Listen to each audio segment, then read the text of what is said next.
Hello बच्चों, welcome to my channel Tanuja studies. और हम आ गए हैं वापस से अपना नया टॉपिक लेके of chapter microbes in human welfare. इससे पहले हमने पूरा इसका डिटेल समझा अच्छे से, कहाँ कहाँ यूज़ है माइक्रोब्स के। चलिए नेक्स्ट यूज़ माइक्रोब्स का देख लेते हैं, which is what chemical enzyme and other bio active molecule. जो माइक्रोब्स है वो कुछ ऐसे एंजाइम्स या मॉलिक्यूल प्रोड्यूस करते हैं जो हमारे लिए बहुत ज़्यादा यूज़फुल है। तो क्या है, microbes are also used for commercial and industrial production of certain chemical like organic acid, alcohol and enzymes. Example of acid producers are, अब देखिए एसिड प्रोड्यूसर्स में क्या क्या एग्जाम्पल है। एज इट इज आपको याद रखने हैं, which is was Aspergillus niger, अब फंगाई जो क्या प्रोड्यूस करता है, सिट्रिक एसिड। ठीक है, एसिटोबैक्टर एसिटाई, ये क्या है, एक बैक्टीरियम है जो एसिटिक एसिड प्रोड्यूस करता है। Clostridium butanicum, that is bacterium again butyric acid. And lactobacillus bacterium of lactic acid. तो ध्यान रखना पहली बात तो कि एक ही यहाँ पे फंगस का एग्जाम्पल दिया, which is Aspergillus niger fungus है, ये सिट्रिक एसिड, बहुत थोड़ा डिफरेंट जा रहा है। अदरवाइज सबके रिलेटेड ही एसिड है। एसिडोबैक्टर एसिटाई एसिटिक एसिड है ना, रिलेटेड हो गया। Clostridium butylicum butyric acid, lactobacillus lactic acid. तो इन्हें याद करना बहुत ईजी है। अब क्वेश्चन ज़्यादातर इस पर क्या बनता है, मैच द कॉलम। ठीक है, क्या बनता है ध्यान रखना, मैच द कॉलम में बनता है। एंड कई बार एस्परजिलस नाइजर का हमें ये याद रखना बहुत डिफरेंट है, इसका मैच, इसका सिमिलर मैच नहीं है। ठीक है, और ये फंगस है, बाकी सब बैक्टीरिया है। Now yeast saccharomyces cerevisiae is use for commercial production of ethanol. Okay, क्योंकि ये ईस्ट क्या करता है, एनारोबिक मतलब फर्मेंटेशन कर रहा है, एनारोबिक रेस्पिरेशन कर रहा है, तो ये क्या प्रोड्यूस करता है, as a result ethanol. Microbes are also use for the production of enzymes, जैसे क्या, lipase which are use in a detergent formulation and are helpful in removing oily stain from the laundry. ठीक है, तो देखिए ध्यान रखिए lipase का काम क्या है, जो किस पे एक्ट करता है, इट एक्ट ऑन लिपिड और यू कैन से ऑयल, है ना, या फैट, इन्हीं को ही हम बोलते हैं। तो लाइपेज एक तरह से ऑयल को ब्रेक करने का काम करेगा, तो ऑब्वियसली डिटर्जेंट में यूज़ होगा, सो दैट कि बर्तनों पे या जितने भी ऑयल कंटेंट है उसको रिमूव किया जा सके। And also oily stain from the laundry, वहाँ पे भी यूज़ रिमूव करने में या है। तो मतलब बहुत ईजी है इसको लर्न करना। ठीक है ना। Now you must have noticed that bottle fruit juices bought from the market are cleared as compared to those made at home. ठीक है ना, तो अब ऐसा क्यों है, because the bottle juices are clarified by the use of pectinase and proteases. Okay, अब ध्यान रखना बॉटल जूसेस में ज़्यादातर क्या होगा, लाइक कोई जूस होगा तो ज़्यादातर उसमें प्रोटीन रहेगा, तो वहाँ पे पैक्टिनेज एंड प्रोटीएज एंजाइम से उसको क्लीन किया जाता है, तो जितना भी उसमें कंटेंट बचा भी होगा तो वो सब डाइजेस्ट होगा और रिमूव हो जाएगा। Then streptokinase, it is produce by bacterium, याद रखना बैक्टीरिया है स्ट्रेप्टोकोकस, देखो याद रखना streptokinase streptococcus. And modified by genetic engineering is use as a clot buster. क्या होता है, हमारी बॉडी में जब क्लॉट बन जाता है कहीं पर भी ब्लड का, तो वहाँ क्लॉट को रिमूव करने का काम क्या होता है, इसका काम होता है स्ट्रेप्टोकाइनेज का। किससे मिलता है, स्ट्रेप्टोकोकस से। So they are use for removing the clot from the blood vessels of patient who have undergo myocardial infection leading to heart attack. Okay, तो हो ही क्या रहा है कि भाई बीच में वेसल्स में डिपोजिशन हुआ या फिर क्लॉट बन गया, ब्लड का क्लॉट ब्लड वेसल्स के अंदर, जिसकी वजह से ब्लड फ्लो नहीं हो पा रहा है, या फिर बाहर ब्लड वेसल्स रप्चर हो गई जिसकी वजह से वहाँ पे क्लॉट बन गया, तो ये सब हार्ट को प्रॉब्लम क्रिएट करने लगेंगे। Okay, now another bioactive molecule cyclosporin A, which is used as an immunosuppressive agent, याद रखना immunosuppressive agent, it is used in organ transplant the patient, है ना, सिंपल है, इम्यूनोसप्रेसिव एजेंट है, क्योंकि ऑर्गन ट्रांसप्लांट में क्या होता है कि उस ऑर्गन को हमारा बॉडी का इम्यून सिस्टम रिजेक्ट भी कर सकता है, तो हम अपने ही इम्यून सिस्टम को थोड़ा सा सप्रेस करके रखते हैं with the help of medicine, और वो मेडिसिन क्या है, that is cyclosporin A. It is produce by the fungi Trichoderma polysporum, ये याद रखना पड़ेगा आपको, ये भी मैच द कॉलम में बहुत ज़्यादा चांसेस होते हैं कि क्वेश्चन बनने के। तो क्या है, cyclosporin A is obtain from the Trichoderma polysporum. Now statin is produce by the yeast Monascus purpureus, याद रखिए क्या है, statin which is produce by Monascus purpureus have been commercially as blood cholesterol lowering agent, क्या करता है, blood cholesterol को lower करता है। And it act by competitively inhibit the enzyme responsible for synthesis of cholesterol, है ना। Competitive inhibiting का मतलब क्या, कि एंजाइम जो है जब वो अपने सबस्ट्रेट से बाइंड होता है तो वो क्या बना रहा है, कोलेस्ट्रॉल बना रहा है। ये क्या कर रहा है, उस एंजाइम को उसके सबस्ट्रेट से बाइंड नहीं होने दे रहा, खुद बाइंड हो जा रहा है। तो उस एंजाइम से जो सबस्ट्रेट से जो प्रोडक्ट बनना है विच इज़ व्हाट कोलेस्ट्रॉल, वो नहीं बन पाएगा। This is how it prevent, ठीक है। ओके तो देखिए बहुत सारे क्वेश्चन फ्रेम होते हैं, आपको हर चीज़ याद रखनी पड़ेगी। चलिए microbes in sewage treatment, इसे समझते हैं। So as we know that large quantity of wastewater are generated every day in the cities and town, a major component of this wastewater is human excreta. This municipal wastewater is also called sewage. It contains large amount of organic matter and microbes, many of which are pathogenic. Have you ever wondered where this huge quantity of sewage or urban wastewater is disposed of daily? This cannot be discharged into natural water body like river, stream directly. You can understand what, मतलब वो भी pollute हो जाएंगी. So before disposal, hence sewage is treated in sewage treatment plant to make it less polluting, and treatment of wastewater is done by the heterotrophic bacteria, microbes naturally present in the sewage. This treatment is carried out in 2 stages. Okay, सो अब मैं यहाँ पे आपको थोड़ा सा आपकी easiness के लिए समझा देती हूँ कि होता क्या है, ठीक है। क्या होता है, एक पहले टैंक होता है, this is the tank. Okay let me draw you this one, then I will explain. Okay इसको हम बोलते हैं, इट इज़ प्राइमरी ट्रीटमेंट, जिसको हम बोलते हैं सेटलिंग, या फिर हम बोल सकते हैं सेडिमेंटेशन टैंक। तो क्या हुआ, whatever the sewage is there, उसको हमने इसमें डाल दिया। ओके और इसे सेडिमेंट होने के लिए रखा, मतलब कि अनस्टिल इसको रखा। तो क्या होता है, नीचे लार्ज अमाउंट में क्या होगा, जैसे कि सैंड हो सकती है इसमें, या आप बोल सकते हैं कि वाटर बॉटल पड़ी हुई हो सकती हैं, या कोई प्लास्टिक हो सकता है, स्टोन हो सकता है। तो जो प्लास्टिक एंड ऑल दैट उसको ऊपर से हटा दिया जाएगा, एंड बीच में नीचे नीचे क्या होगा, डस्ट या हैवी पार्टिकल जितने भी है वो सब नीचे जाके सेटल हो जाएंगे, ठीक है ना। और इसको हम रिमूव कर देंगे यहाँ से, जिसको हम क्या बोलते हैं, we call it sludge. Okay ये तो हो जाता है प्राइमरी ट्रीटमेंट, ठीक है। दिस इज दी मैं यहीं पे लिख देती हूँ, this is the primary treatment. Okay अब आ जाते हैं हम सेकेंडरी ट्रीटमेंट, जिसमें क्या किया जाता है। अब यहाँ पे क्या हुआ, जो भी इफ्लुएंट बचा, जो यहाँ से सेडिमेंट निकाल के बचा, उसको हमने क्या डाल दिया, इसके अंदर डाल दिया, ठीक है ना। इस टैंक को हम बोलते हैं, we called it aeration tank. क्या करते हैं इसमें, यहाँ पे एक एजिटेटर को डाला जाता है, वो एजिटेटर लगातार मूव करता रहता है और पूरे सोल्यूशन को कंटिन्यूसली होमोजेनाइटली मिक्स करता रहता है, एंड इट मेक श्योर कि इसमें ऑक्सीजन की अवेलेबिलिटी अच्छे से हो, ठीक है ना। क्योंकि यहाँ पे कुछ बैक्टीरिया होते हैं जिनको हम क्या बोलते हैं, एरोबिक बैक्टीरिया, जो क्या करते हैं, jैसे ही उनको ऑक्सीजन मिलती है ये बैक्टीरिया ग्रो करने लगते हैं, इसलिए इसको हम एरेशन टैंक बोलते हैं। अब देखिए ग्रो करने का क्या मतलब हुआ, ये जो एरोबिक बैक्टीरिया है, ये एरोबिक बैक्टीरिया इस सीवेज वाटर के अंदर जितने भी क्या है, ऑर्गेनिक मैटर है, ठीक है। हम अभी बताया ही है कि sewage water is consist of organic matter. ये ऑर्गेनिक मैटर को डाइजेस्ट करेगा एज अ फूड, इसको यूज़ करेगा एज अ फूड, डाइजेस्ट करेगा और अपने आप को ग्रो करेगा। यानी कि एरोबिक बैक्टीरिया इंट्रोड्यूस करते ही फूड में ऑर्गेनिक मैटर की कमी हो जाती है, ठीक है, कमी हो जाती है, ये कम करता है, और हमें यही चाहिए, ऑर्गेनिक मैटर कम चाहिए, ठीक है ना। ओके उसके बाद क्या होता है, जब इसमें पूरा अच्छे से ग्रो हो जाता है, उसके बाद हम इसको एक और टैंक में शिफ्ट करते हैं, which is again called the sedimentation tank. Okay, yes, okay, so whole effluent is shifted over here and allow it to settle.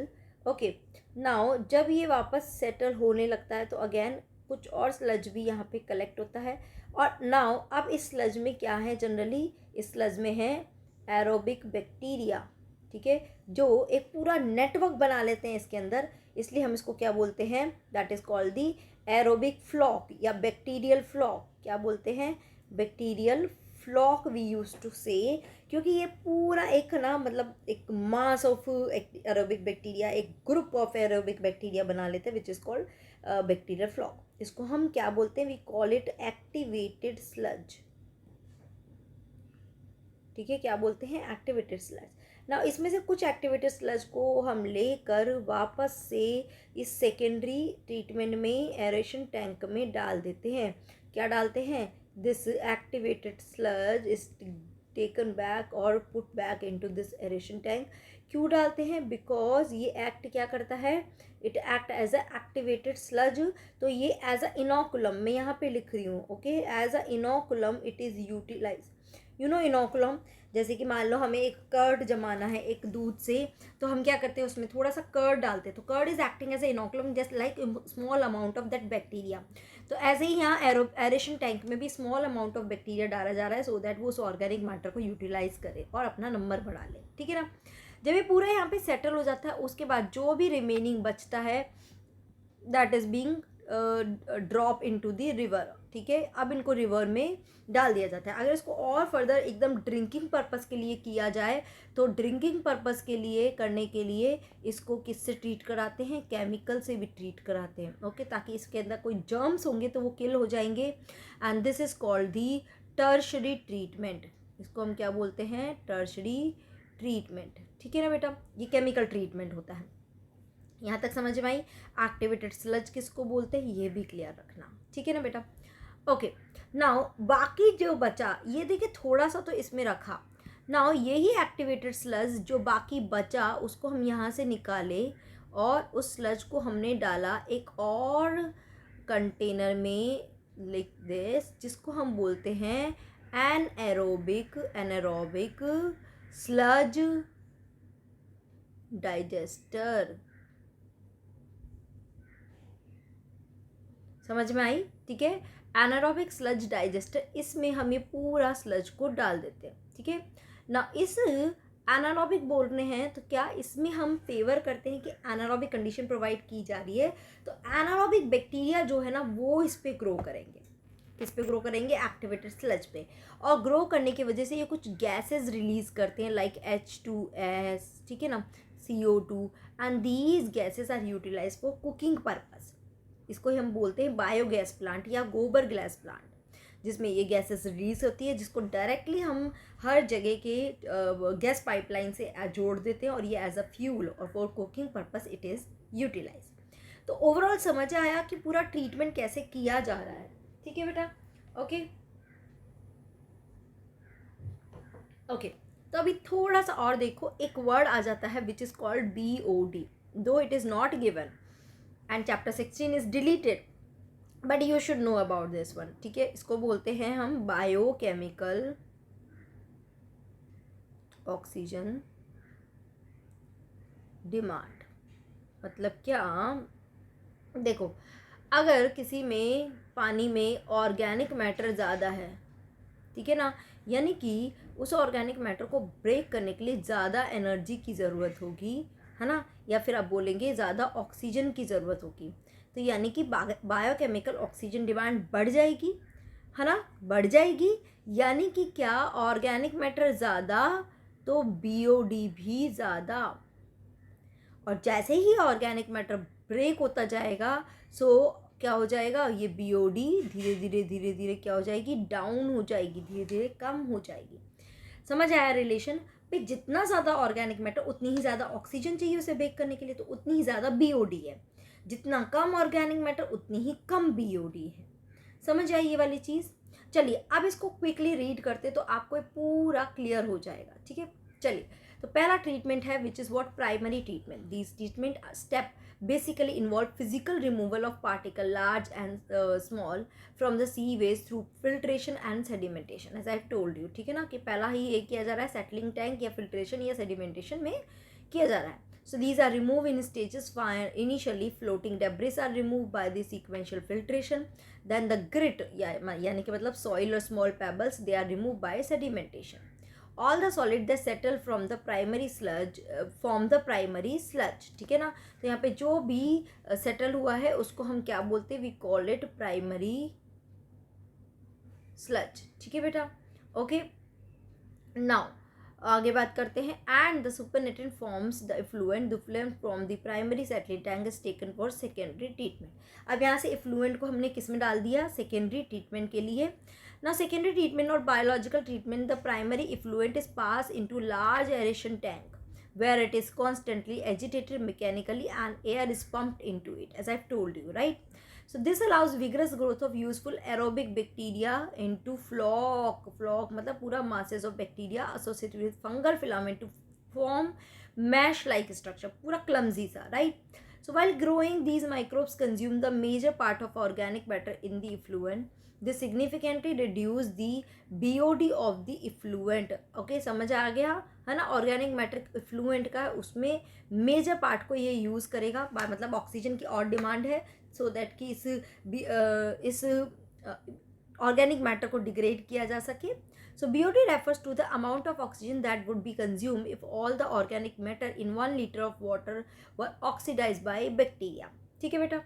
So sewage water is treated till the BOD is reduced. तो sewage BOD अगर अभी भी high है किसी sewage water की, मतलब treatment के बाद भी, तो इट मीन्स कि उसका ट्रीटमेंट सही से नहीं हुआ है, हमें BOD कम चाहिए. So BOD tests measure the rate of uptake of oxygen by the microorganism in a sample of water, and thus indirectly BOD is a measure of organic matter present in the water. The greater the BOD of wastewater, more it is polluting. याद रखना, okay? जितना ज़्यादा BOD उतना ही ज़्यादा water polluted. यहाँ तक समझ में आया? ठीक है, आगे चलते हैं. Now once the BOD of sewage or wastewater is reduced significantly, the effluent then pass into a settling tank where the bacterial flocks are allowed to settle, and this sediment is called the activated sludge. तो can you see, इस पूरे को ही हमने किस में डाला, इस वाले टैंक में डाला जहाँ पे ये पूरा activated sludge सेटल हुआ और उसको हमने रिमूव कर दिया. So once so a small part of activated sludge is pumped back into the aeration tank to serve as the inoculum. है ना, देखिए हमने भी डाल दिया है एज अ इनोकुलम, वो काम कर सके. The remaining major part of the sludge is pump into large tank called the anaerobic sludge digester. और यहाँ पे डाल दिया इसमें anaerobic sludge digester. Here other kinds of bacteria which grow anaerobically digest the bacteria and fungi in the sludge. Okay, तो मतलब basically वो एक तरह से जो एरोबिक बैक्टीरिया उनको भी डाइजेस्ट कर देगा. So during this digestion, bacteria produce a mixture of gas such as methane, hydrogen sulfide and carbon dioxide. याद रखना कौन कौन सी, methane, hydrogen sulfide and carbon dioxide. These gases form the biogas and can be used as a source of energy as it is inflammable. The effluent from the secondary treatment plant is generally released into natural water body like river and stream. An aerial view of such a plant is shown in the figure. तो एक आपको पूरा figure दे रखा है, ठीक है ना, आप उसको भी गो थ्रू कर सकते हैं और थोड़ा सा समझ में आएगा कि एक्शन में हो क्या रहा है ना. सो क्या बोल रहा है आगे. So you can appreciate how microbes play a major role in treating million of gallons of waste water every day across the globe. This methodology has been practiced for more than a century now in almost all parts of world. Till date, no man-made technology have been able to rival the microbial treatment of sewage. So you are aware that due to increasing the urbanization, sewage is being produced in much larger quantity than even before. ठीक है ना, इतना ज़्यादा बनता है. However, the number of sewage treatment plant has not increased enough to treat such big quantities.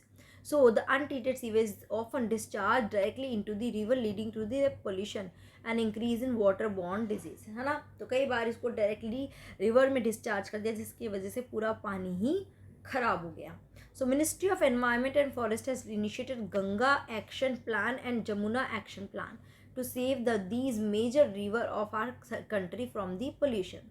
Under these plans, it is supposed to build a large number of sewage treatment plant so that only treated sewage may be discharged into the river. A visit to a sewage treatment plant situated in any place near you would be a very interesting and educating experience. अगर आप इसको करते हुए देखेंगे अपने सामने तो आपके लिए बहुत अच्छा एक्सपीरियंस रहेगा. आपको समझ में आएगा कैसे ट्रीटमेंट हो रहा है, कैसे सब कुछ हो रहा है. ठीक है, चलिए अभी थोड़ा सा ये और ले लेते हैं हैंड टू हैंड ही. Microbes in production of biogas, एक तरह से हम एनारोबिक स्लज डाइजेस्टर की ही बात कर रहे हैं. So biogas is a mixture of gases produced by the microbial activity as which may be used as a fuel. You will learn that microbes produce different kind of gases and product during the growth and metabolism. This type of gas produced depends upon the microbes and the organic substance they utilize. Okay, so that type of gas कैसी produce होगी, depend करता है कि वो कैसा चीज़ें utilize हो रही है. So in the example cited in the relation to fermentation of dough, cheese making and production of beverages, the main gas produced was CO2. Okay, so however certain bacteria which grow anaerobically or on cellulosic material produce large amount of methane along with CO2 and H2. ठीक है ना, methane large amount में produce हो रहा है. These bacteria are collectively called methanogens. याद रखना, anaerobic bacteria हैं जिनको हम क्या बोलते हैं, methanogens, and common example is methanobacteria. ठीक है, क्योंकि मेन क्या है, मीथेन बन रहा है. These bacteria are commonly found in the anaerobic sludge during sewage treatment. These bacteria are also present in the rumen of cattle. ध्यान रखना, मिथेनोजेंस कैटल के रूमेन में भी होता है. ये इसको हेल्प करता है खाने को और अच्छे से डाइजेस्ट करने में. Because a lot of cellulosic material present in the food of cattle is also present in the rumen. ठीक है, cellulosic material present in the food of cattle is also present in the rumen. यानी कि rumen में cellulose digesting enzyme present होगा. Okay. So in rumen, these bacteria help in breakdown of cellulose and play an important role in the nutrition of cattle. Do you think we human beings are able to digest the cellulose present in our food? We are not actually able to, because we do not have cellulase enzyme. Thus the excreta of cattle commonly called gobar is rich in these bacteria. तो जब ये kettles ये release करते हैं अपना faecal matter, तो उसमें ये मिथेनोजेंस आ जाते हैं. So dung can be use for generation of biogas commonly called gobar gas. So biogas plant consists of a concrete tank in which bio waste are collected and a slurry of dung is fed. Okay, so bio waste क्या हो सकता है, जैसे कि कोई plant का dead dying leaf है, animal dead. Okay, animal excreta भी हो सकता है, सूखी पत्तियाँ जो रहती है उसको भी लिया जा सकता है. उन सबको लिया और एक 10 to 15 फीट डीप जो पेट बनाया है उसके अंदर डाला. उसके अंदर ही स्लरी डाली. किसकी स्लरी डाली, काउ डंग की स्लरी डाली. तो हमने एक तरह से किसको इंट्रोड्यूस कर दिया, मेथेनोजेंस को इंट्रोड्यूस कर दिया. And floating cover is placed over the slurry which keeps on rising as the gas is produced in the tank due to the microbial activity. समझ में आया. अब धीरे धीरे धीरे क्या होगा, ये ऊपर होने लगेगा क्योंकि नीचे क्या है, नीचे यहाँ पर गैस बनने लग जाएगी, है ना, तो वो उसको ऊपर करेगी. The biogas plant has an outlet which is connected to a pipe to supply biogas to nearby houses. हर घर में ये बायोगैस पहुँच सके. तो the spent slurry is remove through the another outlet and may be use as fertiliser. तो यहाँ से क्या हुआ, गाय का कैटल का स्लरी दिया गया, डंग स्लरी, और जब ये यूटिलाइज हुआ तो यहाँ से उसको रिमूव भी कर दिया. ठीक है. So the biogas plant are more often built in rural areas. Biogas thus produced is used for the cooking and lighting. The picture of biogas plant is shown in figure. The technology of biogas production was developed in India mainly due to the effort of India Agriculture Research Institute. याद रखना, IARI and khadi and village industry में commission KVIC, ये दो थे जिन्होंने इसमें बहुत बड़ा कंट्रीब्यूशन दिया है. किसमें, बायोगैस का production technology. So if your school is situated in a village or near a village, it would be very interesting to inquire if there are any biogas plant nearby. Visit the biogas plant and learn more about it from the people who are actually managing it. Okay, तो समझ में आ रहा है ना. यहाँ से क्या हुआ, ये गैस इस पाइपलाइन के थ्रू निकलेगी और सबकी गैसेस में कनेक्ट हो जाएगी और सब में फ्यूल का as a for cooking purpose it will be utilise. Clear है ये वाली चीज़. ठीक है. नेक्स्ट क्लास में हम दो और चीज़ रह रही है, bio control agent and bio fertiliser, उसको लेते हैं. यहाँ तक का पूरा अच्छे से पढ़ के रखिए. कोई भी डाउट होगा तो मुझे ज़रूर से पूछना. ठीक है ना. चलिए, till then take care, bye bye, keep doing study.